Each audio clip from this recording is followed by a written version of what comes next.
अस्सलामुअलैकुम नाजरीन, आप देख रहे हैं फंडर टाइम्स। मैं हूं आपका मेज़बान फिदाली शाह गुजरी। आप देख सकते हैं हर तरफ आपको हरियाली, खेत खलियां मिल रही हैं और ये गंदम की फसल है। और मैं इस वक्त मौजूद हूं गंदफ कैंप, जो कि अफ़गान रिफ्यूजीज़ यहाँ रहते हैं।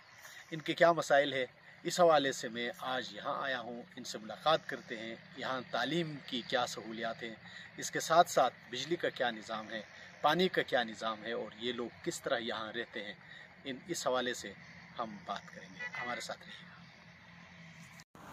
अच्छा गुलाब जान साहब, हमें ये बताइएगा कि गंदफ कैंप में कितने अफ़गान रह रहे हैं और यहाँ पर तालीमी सूरत हाल और दीगर सहूलियात कैसी हैं। बिस्मिल्लाहिर्रहमानिर्रहीम। मैं गुलाब जान, सिटीज़न जर्नलिस्ट, गंदफ कैंप। मैं गंदफ कैंप का रहायशी हूँ। गंदफ कैंप में तकरीबन कुल ख़ानदान 3600 ख़ानदान है और 21700 आबादी है और तकरीबन इसमें 7 प्राइमरी लेवल स्कूल है जो बॉयज़ और गर्ल्स के हैं और 2 हायर सेकेंडरी स्कूल है। इसमें तालीम की जो मैं बताऊं कि हमारे तालीम बिल्कुल यह ज़ीरो है। गर्ल्स की जो औरतों की गर्ल्स की तालीम है ये बिल्कुल ज़ीरो है। पहले से लेकर 5वीं क्लास तक है, उसमें भी कोई जाते कोई नहीं जाते, क्योंकि आगे तालीम नहीं है हमारे बच्चों के लिए। और लड़कों का जो तालीम है वो पहले से लेकर 5वीं क्लास तक एक निसाब है, जो निसाब अभी दिए हुए हमारे प्राइमरी स्कूलों में यूनिसियार अफ़गान कमिश्नरेट की तरफ से। वो निसाब जो पढ़ाता है पढ़ने वालों को नहीं आते, यानी उर्दू निसाब इंग्लिश है और हमारे पढ़ाने वाले असातिज़ा हज़रात जो है वो अफ़गान रिफ्यूजीज़ यूनिवर्सिटियों से फारिग है। उसमें थोड़े से जो है वो पाकिस्तानी लोग हैं असातिज़ा, जिसको उर्दू भी आते इंग्लिश भी आते। यानी हमारे टीचर्स लेवल वो भी ठीक नहीं है, हमारे स्कूल की तामीरात भी ठीक नहीं है। हमारे स्कूल की जो निसाब है पहले से 5वीं क्लास तक एक है, फिर छठे से लेकर आगे जो हायर सेकेंडरी स्कूल पे जाते फिर अफ़गानी निसाब पे जाते, पश्तो निसाब पे, वहाँ फिर तब्दील हो जाते हैं। फिर जब सेकंड ईयर से 12वीं क्लास से फारिग हो जाता है तो आगे पाकिस्तान यूनिवर्सिटियों में कम लोगों को दाखिले मिलते हैं, ज़्यादा को नहीं मिलते हैं। गुर्बत की वजह से 95% लोग जो है वो स्कूल तालीम छोड़कर नौकरी कर रहे हैं, कभी भट्टियों में भी काम कर रहे हैं, स्टील टेक्सटाइलों में भी काम कर रहे हैं। जो सख्त से सख्त कार हो, गदून टेक्सटाइल इधर हमारे साथ बिल्कुल गदून एस्टेट करीब है, उसमें तकरीबन 400-500 कुल फैक्ट्रियाँ है, उसमें टेक्सटाइल है, मिल्स भी है और सब में जो मुश्किल काम है वो अफ़गानी कर रही है। बहुत मुश्किलात है इस लोगों का। गदून में भी काम नहीं देता है, काम जब देता है मिल में तो बोलते हैं कि आप अफ़गानी लोग हो। दिहाड़ी अगर मिलता है तो हम लोग करते हैं, अगर नहीं मिलते हैं तो हम घर पे बैठते हैं। काम नहीं है, कारोबार नहीं है, सब लोग गरीब है। और आटा जो हुकूमत के आटा आता है वो भी 1250, 1350, 10 किलो का बूझी मिलता है। मुश्किलात है कि में अफ़गान लोगों का बहुत मुश्किलात है। को भी पक्के भर्ती नहीं मिल रहे, दिहाड़ी के हिसाब से काम कर रहे हैं। 25-25, 30-30 साल नौकरी कर रहे हैं लेकिन उनको पक्के भर्ती नहीं मिल रहे, उनको कुछ भी नहीं मिल रहे अपने तनख्वाह के अलावा। मेरा नाम रफ़ीउल्लाह है और मैं गंदफ कैंप का रहने वाला हूँ, कम्युनिटी मेंबर हूँ इधर। अभी हम 127 नंबर स्कूल में आपके साथ मुहाते पे इधर। ये बताइएगा कि इस स्कूल में जो आपके बच्चों को तालीम मिल रही है, इससे आप मुतमईन हैं? हम बिल्कुल मुतमईन नहीं है। हमारे बच्चों के साथ अभी तक ज़्यादती हुए है और हो रहा है, क्योंकि उसी तरह तालीम नहीं मिल रही है हमारे बच्चों के। अभी देखो हमारे स्कूल में तकरीबन ये स्कूल में जो 127 नंबर स्कूल है इसमें 850 की तादाद है शागिर्दों की और उसमें टोटल 10 असातिज़ा है। बिल्डिंग भी देखो, इसका मयार भी अच्छी क्वालिटी का नहीं है, सारा डैमेज है, आपने खुद ही देखा है। ठीक है, अब मुझे ये बताइएगा कि इस स्कूल में कितने क्लास तक, किस क्लास तक तालीम होती है? अभी तो 5वीं क्लास पे होता है। 5वीं के बाद आपके बच्चे कहाँ सारे गुर्बत की वजह से बस रह जाते। तो अफ़गान कमिश्नरेट की तरफ से या UNCHR की तरफ से कोई कॉलेज का इंतज़ाम भी है? नहीं, सरकारी लेवल पे तो नहीं है, लेकिन इधर प्राइवेट है, 1-2 स्कूल है, वो हाई स्कूल सेकेंडरी स्कूल जो है, या जो बंदे का वसूल तवान होता तो वो कर लेता है, अगर किसी का वस तवान नहीं है तो वो नहीं कर सकते हैं, बस वैसे रह जाता है। आप अपनी कम्युनिटी की नुमाइंदगी करते हुए जी। UNCHR से, अफ़गान कमिश्नरेट से जी। और जिस मुल्क में आप रह रहे हैं उनकी हुकूमत से क्या कहेंगे? हम पाकिस्तान की गवर्नमेंट से ये मुतालिबा कर रहे हैं कि आपने आवाम को जो फैसिलिटी आप लोग दे रहे हैं, हम भी चाहते हैं कि हम भी इंसान हैं, इधर ही रह रहे, तकरीबन 42 साल से 43 साल से इधर रह रहे, हमको वो फैसिलिटी दे दो, हम खुश होंगे। यहाँ जो अंडर कंस्ट्रक्शन बिल्डिंग जो हमें नज़र आ रही है, इसके बारे में हमें बताइएगा। ये जो बिल्डिंग आपको नज़र आ रहा है ना, ये तकरीबन 2 साल से इधर शुरू हुआ है, ये यूनिसेफ की तरफ से होता है, यूनिसेफ के फंड से, और उसका जो सुनने में आ रहा है कि इसका जो कॉन्ट्रैक्शन का किसी को दिया था वो अभी तक वो आया ही नहीं है। बस ये बिल्डिंग तक थोड़ा सा बना है, वो बाग में छोड़ा है और वो बंदा भाग है, सुनने में आ रहा है। बाकी इसकी वजह से बच्चे परेशान हैं, वो ज़मीनों पे बैठ रहे हैं क्योंकि अभी तक ये बना हुआ नहीं। हम मुतालिबा कर रहे हैं कि अपनी यूनिसेफ के इदारे से इसके थोड़े से ध्यान दे और इसके जो बाकी काम है वो जल्द से जल्द मुकम्मल करके, ताकि बच्चे इसमें बैठे होते पढ़ाई कर ले आसानी से। ये कि जो NGO है उसके नुमाइंदे आपके पास आते हैं जी, तो उनके साथ आपकी मुलाकात कभी नहीं हुई, उनको नहीं बताया इस बारे में?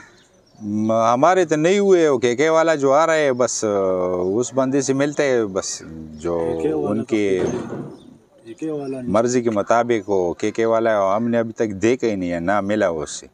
अगर मिल जाए और उससे मिल तो हम बात करेंगे, ज़रूर उससे बात करेंगे कि क्या वजह है कि ये बिल्डिंग वैसे के वैसे रह जाता है और अभी तक बना नहीं है। तो हमारा मुतालिबा है के से भी कि आपने अफ़गान कमिश्नरेट से भी कि इससे थोड़ा सा ध्यान दिए इस पर और ये बिल्डिंग बन जाए। गुलाब, मुझे ये बताइएगा, इसके साथ साथ जो आपके यहाँ बिजली का जो निज़ाम है वो दरम बरहम है, पानी नहीं है, तो कैसा गुजारा होता है इस कैम्प में? ये हमारे कैम्प में जो बिजली का निज़ाम था वो ठेकेदारी सिस्टम था।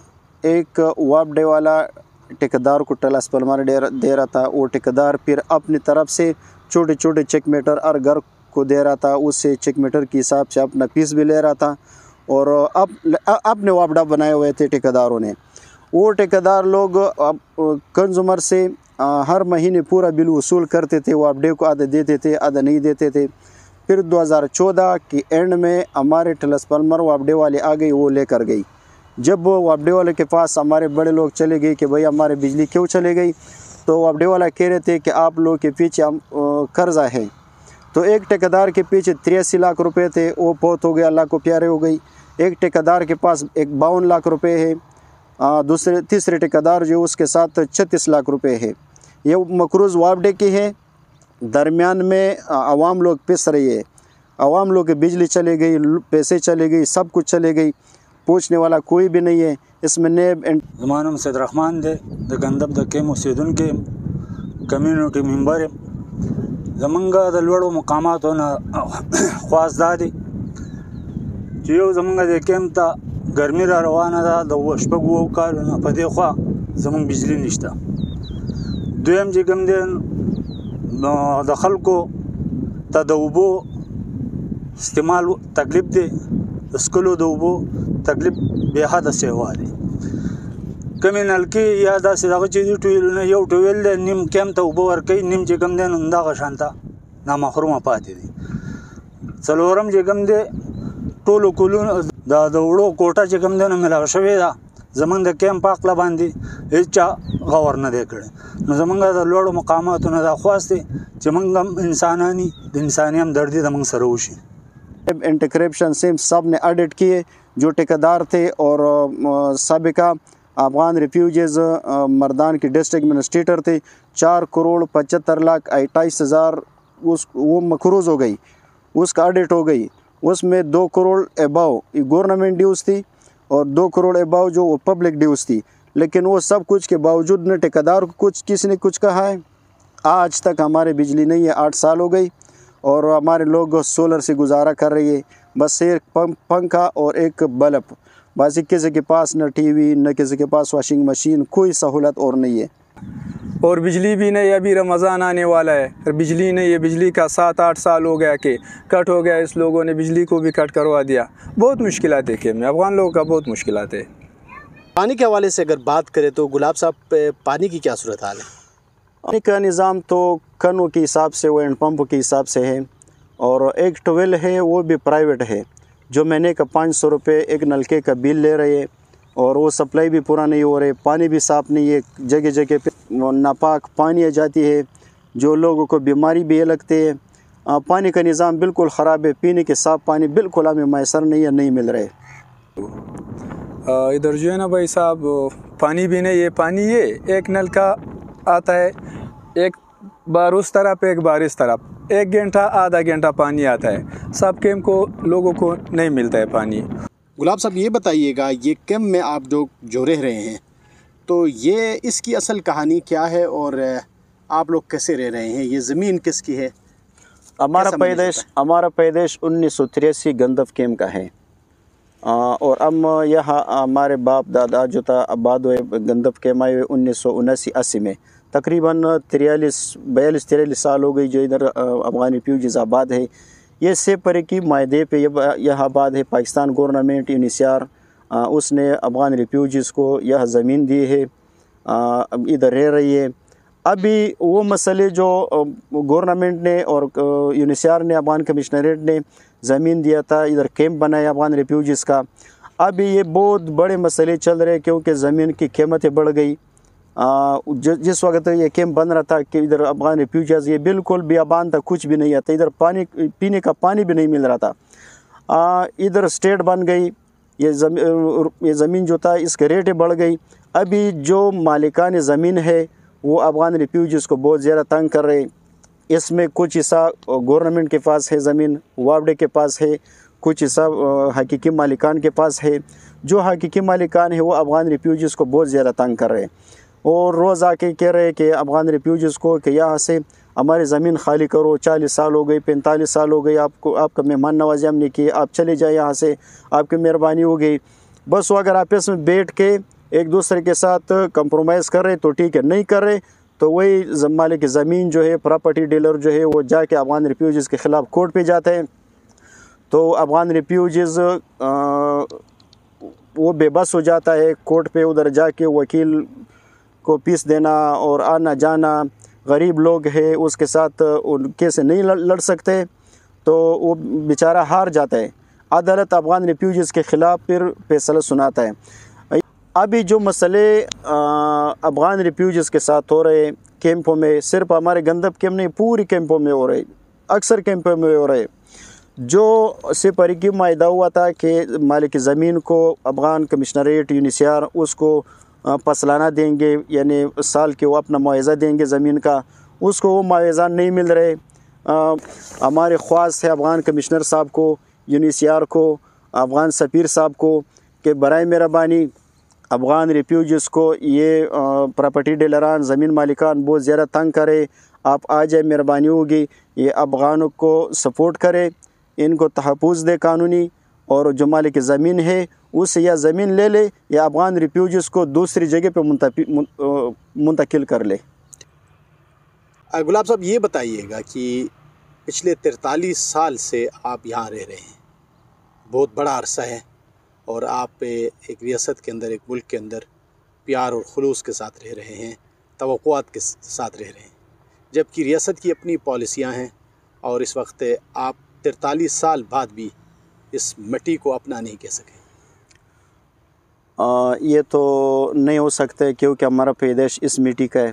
हमारा बाप दादा अफ़गानिस्तान से आए हुए, इधर हमारे कैंप के आसपास जितनी भी गाँवें हैं, लोग हैं, उनके साथ हमारा आना जाना है गमी खुशी में। ये इस तरह हम समझते हैं कि हमारे अपने लोग हैं, अपने हमारे फैमिली के लोग हैं, वो हमें भाई कहते हैं, हम उनको भाई कहते हैं। हमने यहाँ तालीम हासिल की है, यह हमने बहुत कुछ सीखा है, यह हम कारोबार कर रहे हैं, यह हम सब कुछ कर रहे हैं।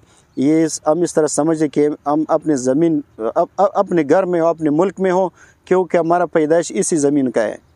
तो मैं कैसे कह सकता हूँ कि ये मेरा अपना मुल्क नहीं है। لیکن ہمارے ساتھ ریاست جو کچھ کر رہے لیکن نامناسب کر رہے، کیونکہ ہمارا پیدائشی زمین کے تو ہمارا حق بنتا ہے کہ ہمیں پاکستانی شہرت دیا جائے، ہمارے بچوں کو دیا جائے۔ اچھا علی محمد صاحب، ہمیں یہ بتائیے گا کہ گندف کیمپ میں اس کی پوری پاپولیشن کتنی ہے؟ 3504 خاندان ہیں اور اس کی ٹوٹل آبادی 20,761 بنتی ہے۔ اس میں اسکول جانے والے بچے بھی شامل ہیں یا وہ الگ ہیں؟ اس میں صرف 4,329 بچے زیر تعلیم ہے حاصل کر رہے ہیں، باقی جو ہے نا اسکول نہیں جاتے۔ اسکول تعلیم کی بات کریں تو یہاں پر کیا فیسلٹی ہیں، آپ کیا سمجھتے ہیں؟ یہاں پر تو پرائمری اسکول 7 ہے نا، تو یہ والدین کی مرضی ہوتی ہے کہ اس کو اسکول بھیجے۔ تو آپ سمجھتے ہیں کہ 7 اسکول یہاں کے لیے کافی ہیں؟ کافی نہیں ہے، کیونکہ لوگ مطلب تعلیم کے ساتھ شوق بھی رکھتے ہیں اور ضروری بھی ہے، کیونکہ تعلیم تو ایسا ہے کہ بچوں کے لیے ایک زیور کی حیثیت رکھتی ہے نا۔ صحت کے حوالے سے اگر بات کی جائے تو یہاں پر صحت کی کیا فیسلٹیز؟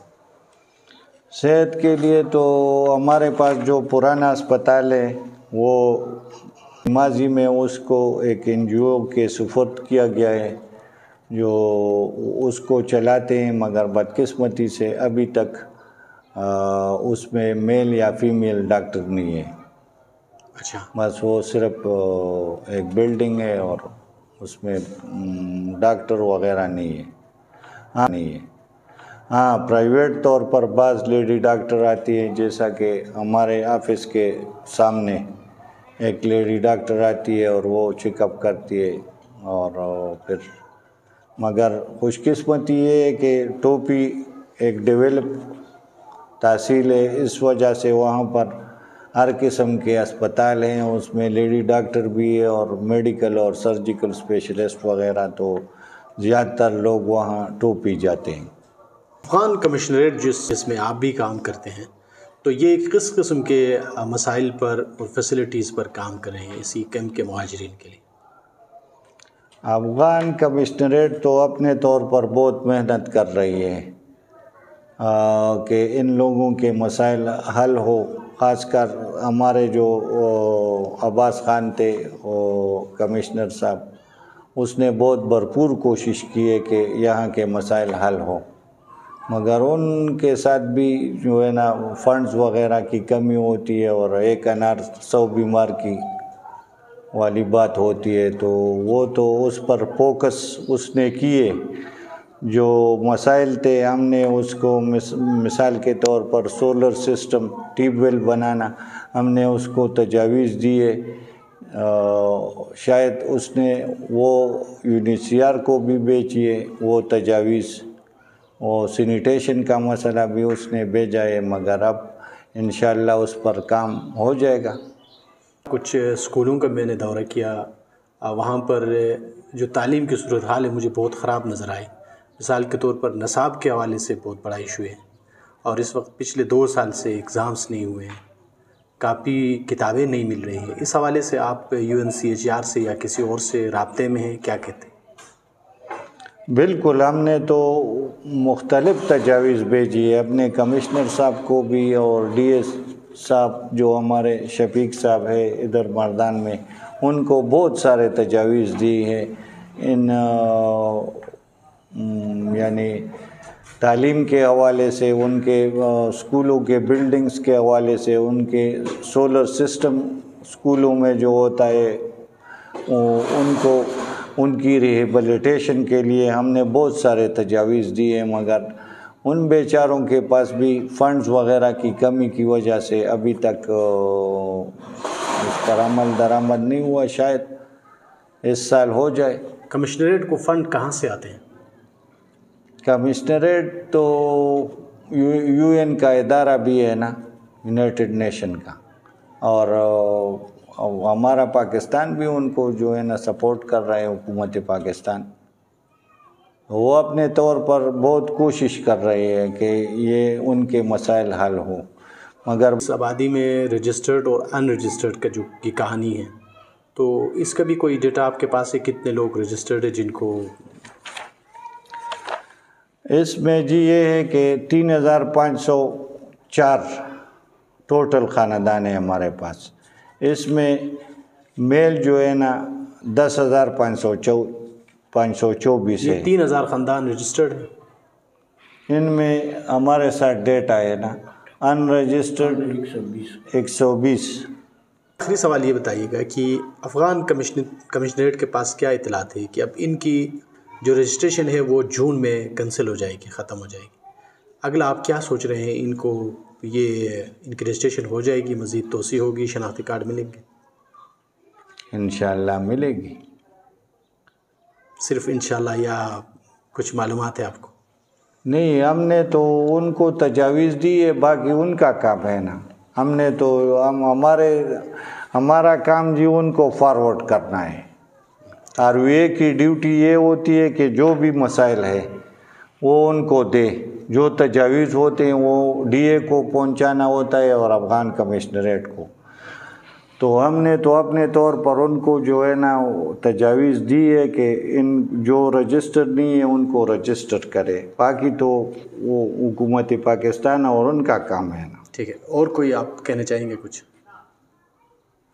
ہمارا جو کیمپ ہے نا تو یہ لوگ مل جل کر کام کرے، یعنی اب آپس میں اتفاق رکھے، بھائی چارے سے رہے، کمزور کے ساتھ جو ہے نا ظلم نہ کرے. امن و امان کے بھی ایشوز ہوتے ہیں یہاں؟